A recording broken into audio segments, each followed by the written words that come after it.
Le jeune couple découvre qu'un monde miniature au développement rapide existe dans leur réfrigérateur. Et plus ils regardent, plus c'est alarmant. L'histoire commence lorsque Bob et Mary emménagent dans une nouvelle maison et découvrent que les premiers propriétaires ont laissé un vieux réfrigérateur. Il est déjà plein de glaçons, mais ils ont l'intention de prendre un verre pour fêter leur déménagement. Les glaçons sont utiles, mais Bob se rend vite compte qu'ils sont étranges et qu'il y a quelque chose d'autre à l'intérieur. La petite amie de Bob va chercher une loupe et découvre qu'il s'agit d'un mammouth armé d'une lance. Mary a immédiatement senti que le congélateur était autre chose et a commencé à en retirer l'épaisse glace. À leur grande surprise, ils découvrent qu'à l'intérieur du réfrigérateur se trouve un monde humain miniature qui s'est développé jusqu'au début du Moyen-Âge. 10 minutes plus tôt, ils avaient trouvé un mammouth à l'intérieur, qui ne datait manifestement pas du même siècle que la situation actuelle dans le réfrigérateur.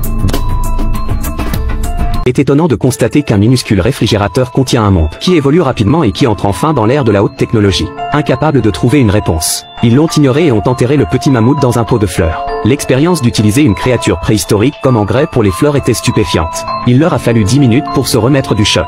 Mais le monde dans le réfrigérateur est entré dans la révolution industrielle, se rappelant le style médiéval qu'ils venaient de voir. Ils ont réalisé que le rythme du temps à l'intérieur devait être différent de celui de l'extérieur, tout en se demandant si les personnes à l'intérieur se prenaient pour des dieux. Les personnes à l'intérieur du réfrigérateur commentaient également les deux grands visages, en raison de la différence de vitesse du temps. Ces deux visages leur paraissent immobiles, alors qu'ils observent le développement de la ville. Une bombe nucléaire explose soudain dans le réfrigérateur et les humains qui s'y trouvent entrent en guerre les uns contre les autres. Bob est très nerveux, car après tout, une bombe nucléaire explose dans leur réfrigérateur, alors que la guerre s'intensifie. Mary ferme silencieusement le réfrigérateur. Il décide alors de commander une pizza et de commencer par un bon repas.